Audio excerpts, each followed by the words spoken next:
Halo saudara, bersua kembali di channel YouTube Inaltora di segmen Interview. Inaltora Interview. Jadi hari ini saya berada di sebuah lokasi yang seperti area perkebunan, tapi tempatnya cukup unik, seperti ada villa dan disuguhkan dengan pemandangan-pemandangan hijau. Kalau kita masuk di sini berasa kayak campurannya Bali dan Jogja. Nah, ini adalah tempat salah satu tokoh inspiratif yang akan saya wawancarai sebentar lagi. Namanya Jeffrey BTKK. Beliau adalah tokoh inspiratif muda dari Sulawesi Tenggara. Saya akan bercerita banyak hal dengan beliau soal visi beliau untuk mengangkat segmen anak muda, millennials, dan tentu saja membangun daerah ini, Sulawesi Tenggara. So, mari kita bersua dengan beliau. Kebetulan saya sudah janjian.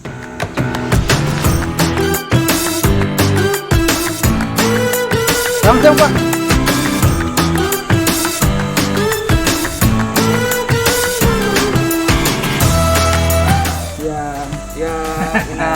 Nah, ini beliau Bapak Jeffrey BTKK. Ini saya bilang tokoh inspiratif muda Sulawesi Tenggara. Nah, oke. Selamat siang. Selamat siang. Apa kabar? Baik. Bagaimana aktivitas hari ini? Luar biasa. Luar biasa. Di kebun. Ya, seperti yang saya lihat tadi pada saat saya masuk, saya langsung disuguhkan dengan pemandangan kebun. Ya. Sepertinya asri sekali ya hidup di sini. Asri, tenang. Oke. Nah, mungkin kita akan ngobrol banyak hal dengan saya panggilnya apa nih? Mas, Pak. Jangan Mas Bro. dong, bro aja ya, lebih akrab. Bro Jeff ya, Bro Jeff. Yeah. Kita akan ngobrol soal anak muda dan tentu saja soal harapan kita tentang daerah ini, tentang memimpin, membawa perubahan untuk daerah kita. Baik. Oke, kita akan perkenalkan beliau, tapi nanti sambil ngobrol. Oke? Inal suka pakai kaos hitam juga? Oh suka dong, ini kan saya pakai kaos hitam. Kalau boleh mau pakai kaos ini? Oh ada ya? Ya. Oh ada, siap. Oke. Siap. Saya pakai kaos dulu, beliau yang akan kasih saya kaosnya langsung. Nah. Oke, tunggu ya sesaat lagi. Nah, sudah sama untuk bajunya. Asik. Oke, terima kasih bajunya ya.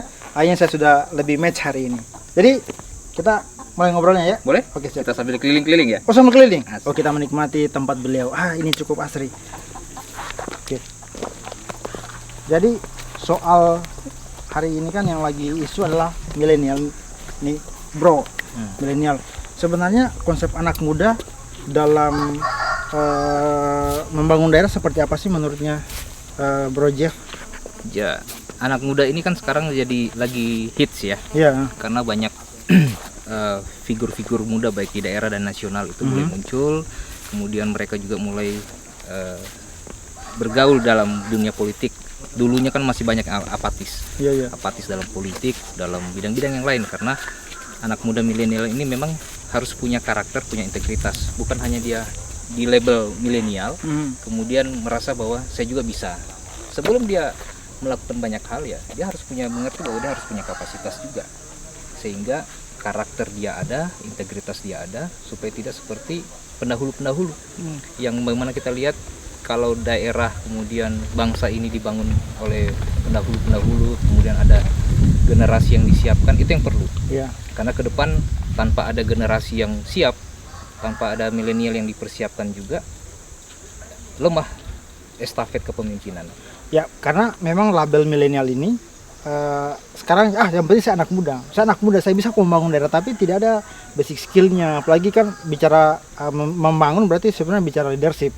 Nah, Bro Jeff kan punya pengalaman nih soal leadership. Boleh mungkin kita share ke teman-teman anak muda dan urusan leadership harusnya seperti apa sih? Ya. Jadi dalam leadership itu anak muda memang harus punya kapasitas yang tadi yang saya bilang. Iya. Selain dia punya kemauan, yang penting ada niat dulu. Niat mau memimpin, mau membangun, kemudian dibekali. Dia harus banyak belajar, menimba ilmu, karena sama halnya dengan guru. Iya. Ya, guru itu dia adalah pemimpin bagaimana mempersiapkan generasi di dalam dunia pembelajaran. Petani bagaimana dia merawat satu tumbuhannya, melepaskan duri-duri, hama, begitu supaya tumbuhan itu tumbuh, berbuah, ya makin besar. Itu yang dilakukan oleh pemimpin. Bagaimana anak muda ini dia bisa mempersiapkan dirinya, bagaimana dia belajar, bagaimana dia juga menghargai generasi yang di atasnya, dan juga mulai mempersiapkan generasi yang di bawahnya. Ini harus dilakukan anak muda, supaya bukan hanya karena emosi bahwa milenial harus bisa, harus bisa. Tapi yang lagi-lagi saya bilang bahwa tanpa ada dia punya kapasitas, baik dia harus belajar tentang leadership, dia belajar tentang manajemen, dia belajar tentang bagaimana memanajemen SDM. Ini yang perlu, ini yang perlu, supaya tidak ada mungkin karakter dia yang terdahulu yang sisi yang harus dia tinggalkan, harus yang dia pisahkan, supaya dia bisa lebih banyak diterima sama orang lain. Oke. Sekarang kita bergeser, tadi kan secara umum nih. Nah sekarang kita bicara ke kultur daerah. Artinya Bro Jeff tahu bagaimana keadaan di Pulau Jawa, kemudian timpangnya dengan kita Sulawesi. Nah sebenarnya hari ini PR kita adalah figur. Kita hari ini masih gontok-gontokan mencari figur, tapi kita lupa bahwa ada yang mesti punya jiwa leadership, ada yang mungkin tipikalnya seperti ini. Nah, kultur kita di Sulawesi Tenggara, Bro Jeff melihat seperti apa sih sebenarnya harus dibawa ke kemasannya seperti apa sih sebenarnya leadership dalam konsep membangun Bumi Anoa ini? Ya, Bumi Anoa ini kita lihat memang masih minim ya anak-anak muda yang tampil, baik di politik, di hukum, di semua bidang. Ada 7 bidang di negara ini yang harus kita bangun bersama. Nah, bedanya dengan di Jawa dengan di daerah, mungkin tentang wawasan bagaimana mereka di Jawa lebih banyak melihat dan mendengarkan langsung, kemudian juga bersosialisasi dan saling berinteraksi sama teman-temannya, baik yang sudah banyak berpengalaman. Di daerah ini kan akhirnya sering muncul, ya kalau ada orang tuanya yang sudah jadi pemimpin daerah, dipersiapkan lagi anaknya. Nah, tanpa melihat bahwa ini kan harus berpikir bagaimana generasi ini betul-betul disiapkan. Apakah anak itu bukan hanya karena garis keturunan, semacam legasi ya jatuhnya ya, legasi kekuasaan. Dan itu apakah bisa dilegitimasi bahwa masyarakat juga masih menerima yang dia siapkan? Iya, betul. Kalau orang tuanya mungkin dulu karena memang punya kans yang besar, punya wawasan, punya jiwa untuk membangun, bagaimana penerimaannya kepada masyarakat. Nah ini yang kita lihat ada transisi di sini. Yang kita sambil menikmati di sini, tapi saya lihat ada pohon bagus yang dekat dengan ornamen joglo. Kita boleh ngobrol di sana ya Pak ya? Ya. Oke, kita ngobrol di sana siap. Nah, kita sudah berada di bawah pohon yang cukup menyejukkan, seadem hati kita. Waduh. Kita lanjut ngobrol-ngobrol lagi nih. Ya. Ada satu hal yang mungkin sedikit banyak calon-calon pemimpin di negeri ini tidak memonitori ini, bahwa saat ini kita tengah menikmati bonus demografi. Hari ini anak muda cukup banyak, kemudian tingkat keterlibatannya mereka cukup sedikit. Sebenarnya sebagai seorang figur, melihat anak muda dimanfaatkan dalam program-program pemerintahan harusnya seperti apa sih, Bro? Ya, sebenarnya ini kesempatan yang baik ya. Pemerintah membuat milenial ini, anak-anak muda ini terlibat langsung, kemudian juga memberikan mereka ruang untuk ekspresinya lebih luas. Cuman memang itu lagi, bahwa anak-anak muda ini ya mereka harus memiliki kemampuan di dalamnya. Begitu tanggung jawab yang diberikan, apakah amanah itu bisa dia kerjakan? Karena lagi-lagi ada emosi yang masih kuat, kemudian juga masih ada transisi di mana pemahaman antara senior dengan di bawah dengan anak-anak muda ini. Tapi ini harapan yang bagus sebenarnya. Anak-anak muda diberikan ruang, ya tinggal bagaimana anak-anak muda ini bisa mempertanggungjawabkan amanah yang diberikan. Kemudian mereka juga lagi-lagi memperluas kapasitasnya, Jangan menuntut, tapi mereka tidak punya basic skill untuk membangun kepercayaan itu dari ini. Betul. Jadi kalau nih kita bergeser lagi ke konteks Sulawesi Tenggara, karena memang betul-betul hari ini Sulawesi Tenggara rasanya menurut saya ada satu power yang hilang, bahwa ruang-ruang yang diberikan ke anak muda cukup sedikit. Akhirnya let's see, hari ini sepertinya daerah kita belum terlalu di blow up, karena hari ini media sosial rasanya adalah menjadi gerbong utama untuk publikasi. Tapi hari ini rata-rata saya melihat ruang-ruang anak muda itu masih kurang. Sebenarnya kalau Bro Jeff melihat itu apa aja sebenarnya yang mesti diperbaiki di daerah kita ini? Iya, daerah ini kan kita unik ya. Unik di 17 kabupaten, kemudian geografinya sangat luas, tersebar daratan dan kepulauan. Tingkat penerimaan informasi juga beda-beda ya, karena daerah masih banyak juga yang terbatas dengan jaringan internet begitu. Nah, kesempatan yang diberikan kepada anak-anak muda di Sulawesi Tenggara ini memang masih sangat kecil ya, ruang-ruang itu. Tapi bagaimana ini sudah berapa kali juga saya ketemu dengan tokoh-tokoh masyarakat, tokoh-tokoh politik di Sulawesi Tenggara, bahwa ayo sama-sama kita beri ruang buat anak muda. Karena mereka ini adalah generasi selanjutnya. Kalau kita tidak mempersiapkan generasi selanjutnya, akan terjadi pemimpin yang terjadi dengan instan. Sesuatu yang instan pasti tidak enak. Ya? gitu? Pasti. Tidak enak. Mau makanan yang instan, ya apapun itu kalau kita nikmati pasti Beda dengan yang melalui proses yang Beda cukup proses panjang. Perlu ada namanya coaching dan mentoring, Yes. supaya generasi ini juga betul-betul mereka dipersiapkan menjadi pemimpin masa depan.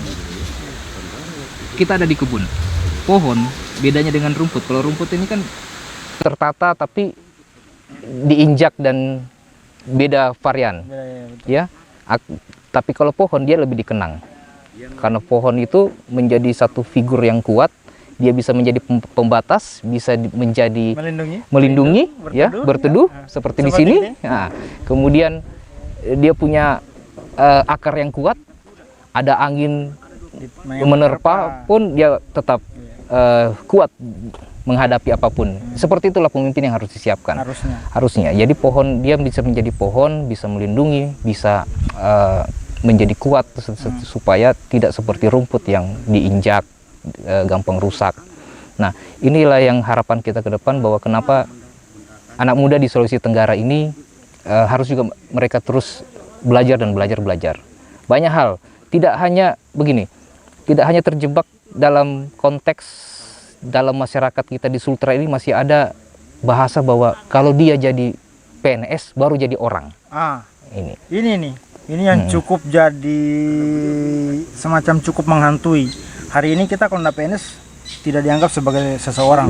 Jadi kacamata petani sekaya apapun kita masih memandang rendah. Padahal ini bukan soal itu yang kita. Nah, kalau kita melihat itu, apakah mindset yang diubah ini, karena kita punya PR berat ini. Betul. Nah, kira-kira apa yang harus kita lakukan? Ini harus kita brainstorming ke anak-anak muda, ya, terutama mahasiswa yang ada di kampus, supaya mereka tidak berpikir lepas dari dia menjadi sarjana, pulang ke kampungnya berusaha tes untuk menjadi PNS.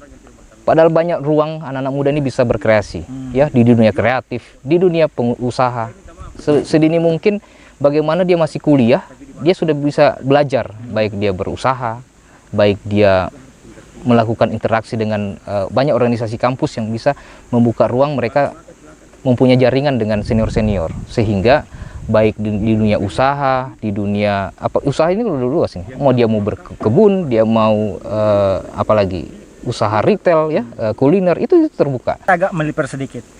Ada fakta di lapangan bahwa membangun daerah biasanya dan memang rasanya pintu paling utama adalah melalui politik. Kita bisa membangun kalau kita masuk ke ranah politik. Nah, kita bicara kontestasi politik nih.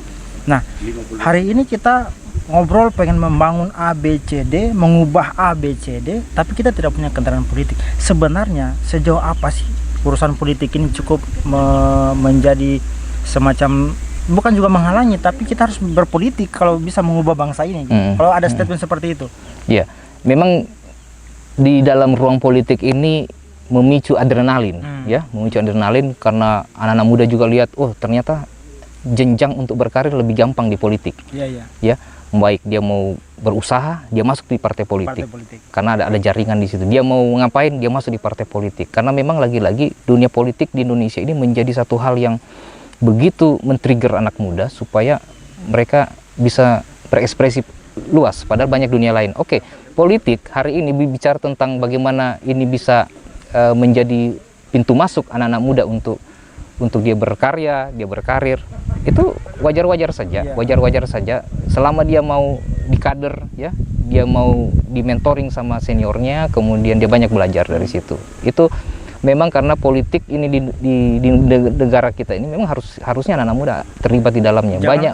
Jangan alergi politik, jangan apatis, karena lagi-lagi bahwa banyak hal yang bisa dirubah, banyak hal yang bisa dilakukan memang di jalur partai politik.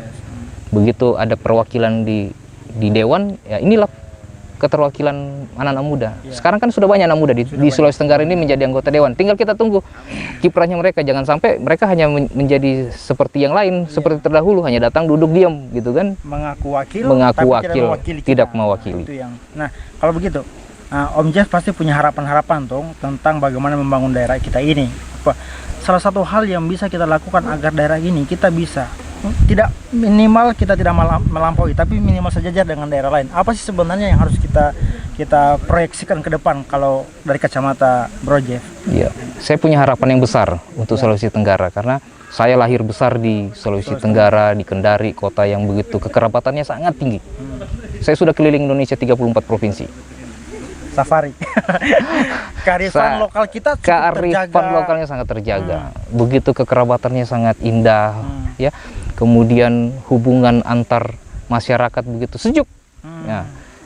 Saya punya harapan besar bahwa bagaimana masyarakat Sulawesi Tenggara ke depan ini bisa juga menjadi lebih sejahtera, ya, lebih sejahtera. Itu karena kemauan kita bersama. Banyak sumber daya alam yang dimiliki oleh Sulawesi Tenggara, tapi belum banyak dinikmati oleh masyarakatnya sendiri.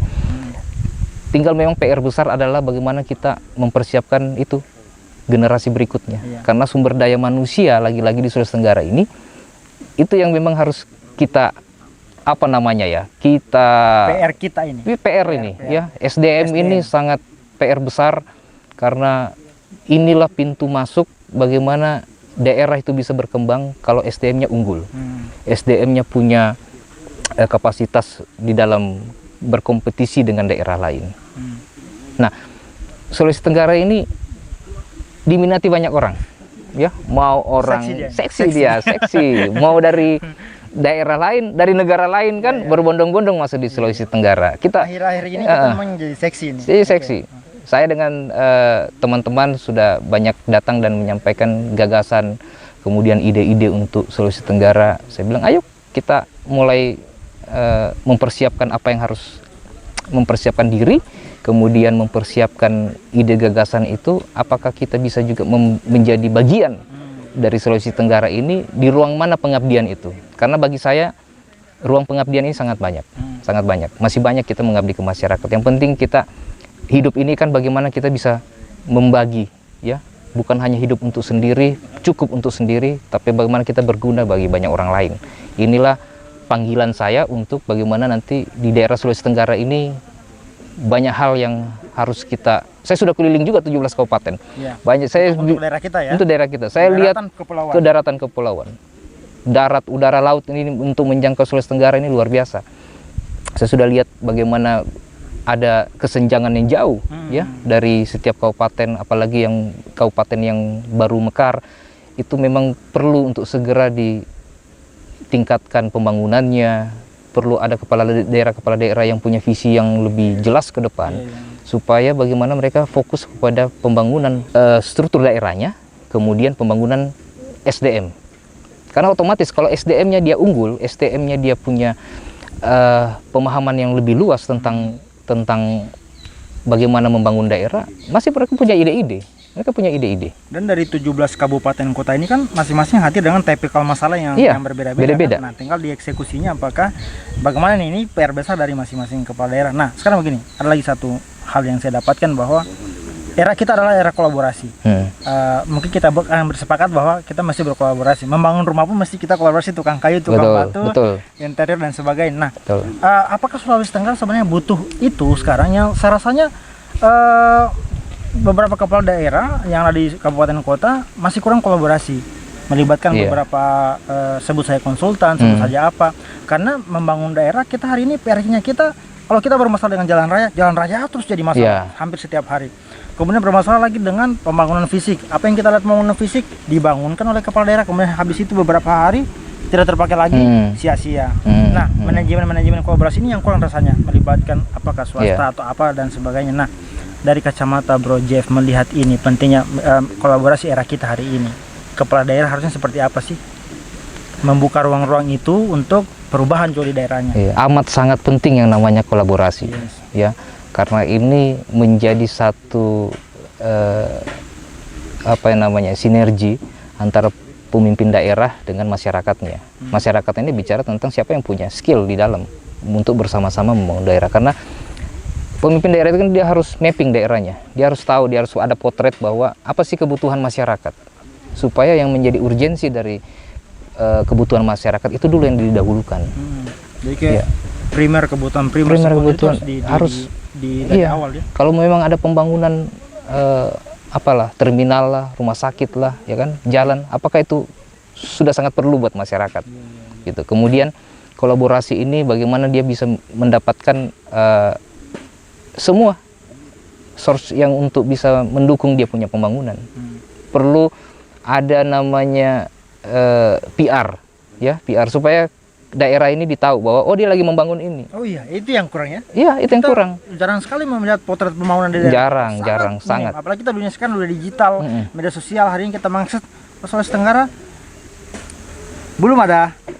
Saya belum tahu ada. banyak potensi wisata di daerah-daerah dari YouTube-nya Inal. Dari konten saya dong, Ah. dari konten saya.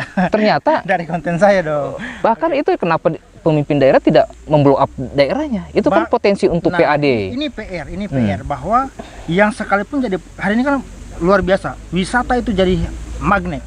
Hampir semua orang berburu tempat wisata karena hari ini anak-anak muda banyak mempublish itu di media sosial. Ya. Ini yang tidak terpola, tidak terbaca oleh pemerintah bahwa rata-rata yang kami kunjungi bersama tim saya di daerah-daerah yang tempat wisata itu dikelola swadaya masyarakat. Terus peran pemerintah mana dong melihat ini?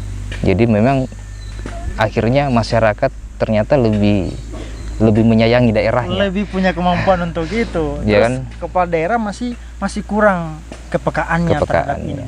Padahal ini potensial menurut saya. Sebenarnya begini, kepala daerah mungkin karena dengan berbagai macam agenda dan kesibukan, tapi kan kepala daerah ini punya struktur, punya dinas-dinas yang misalnya kata pariwisata, kan ada dinas pariwisata, kemudian ada humas daerah. Nah, humas belum punya peran, bagaimana? Sesuatu kalau tanpa humas, tanpa PR, ya, mau dijual bagaimanapun tidak akan laku.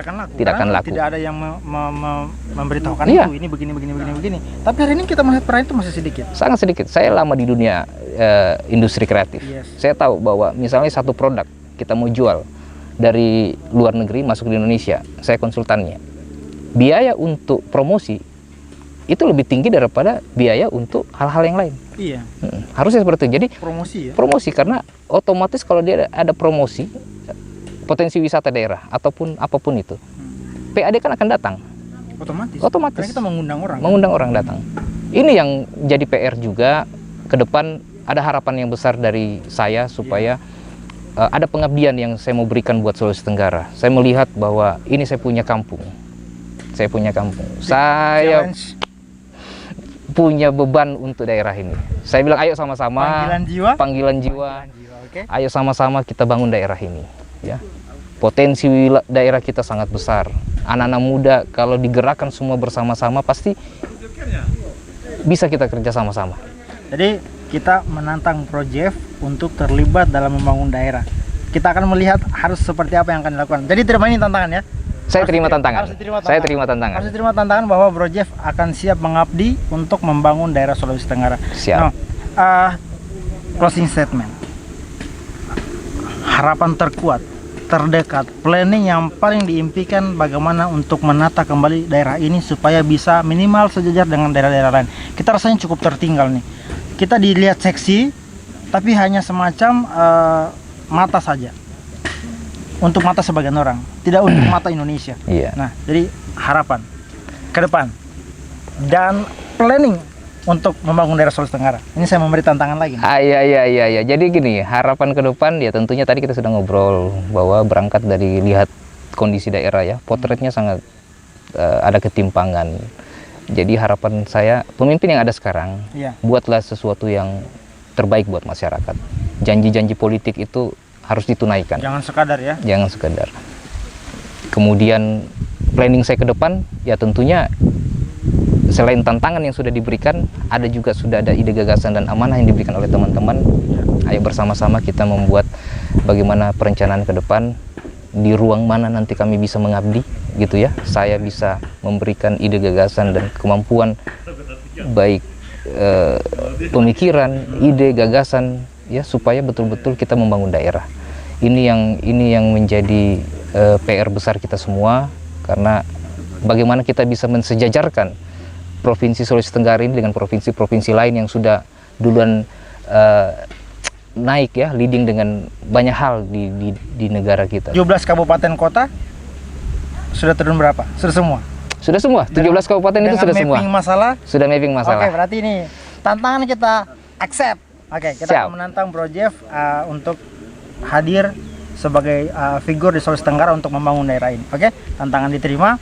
Teman-teman, kita masih akan ngobrol banyak hal lagi soal inspirasi dengan beliau, tapi di next interview, karena beliau hari ini punya beberapa agenda yang cukup padat. Oke. So teman-teman, terima kasih sudah menonton video ini.